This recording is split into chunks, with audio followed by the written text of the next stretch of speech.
সীমান্তের ধারে যেখানে ইতিহাস এবং বিশ্বাস হাত ধরাধরি করে চলে, সেখানে প্রতি বছর এক বার্ষিক ধর্মীয় উৎসব সাজে পূর্ণ। সাবরুম মহকুমা ভারত বাংলাদেশ আন্তর্জাতিক সীমান্তবর্তী গ্রামের ক্ষেত্রপাল ঠাকুরবাড়ি মন্দিরে এবারও প্রাচীন ঐতিহ্য ধরে রাখা সেই উৎসব শুরু হয়েছে। এই মন্দিরের ইতিহাস দীর্ঘ। তৎকালীন পূর্ব পাকিস্তানের চট্টগ্রামের মিরসরাই অঞ্চল থেকে ভারতে আগত সনাতন ধর্মাবলম্বী মানুষরা মন্দিরটি প্রতিষ্ঠা করেন।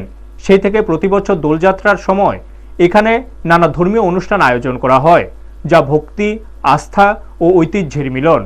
উৎসবের প্রধান আয়োজনের মধ্যে অন্যতম ছিল দক্ষিণ শ্রীনগর আশ্রমের গৌরাঙ্গ মহাপ্রভুর জন্মতিথি উপলক্ষে অনুষ্ঠিত হরিনাম সংকীর্তন। ভক্তরা সুরের সঙ্গে মেতে ওঠেন আর উপস্থিত ছিলেন সাবরুমের প্রাক্তন বিধায়ক শঙ্কর রায়।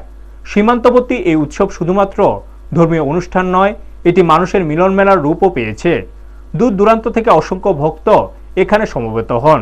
স্থানীয়দের বিশ্বাস, মন্দিরে ভক্তিভরে প্রার্থনা করলে ভগবান ভক্তদের মনের আশা পূরণ করেন।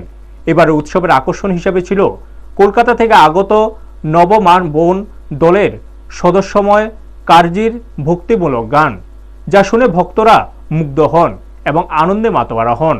সীমান্তের ধারে এই ঐতিহ্যবাহী মন্দিরের বার্ষিক উৎসব প্রমাণ করে ধর্ম, বিশ্বাস এবং সম্প্রদায়ের মিলন শুধু ভক্তির অংশ নয়, বরং মানসিক সম্পর্ক ও ঐতিহ্যকে প্রাণবন্ত রাখার একটি শক্তিশালী সেতু।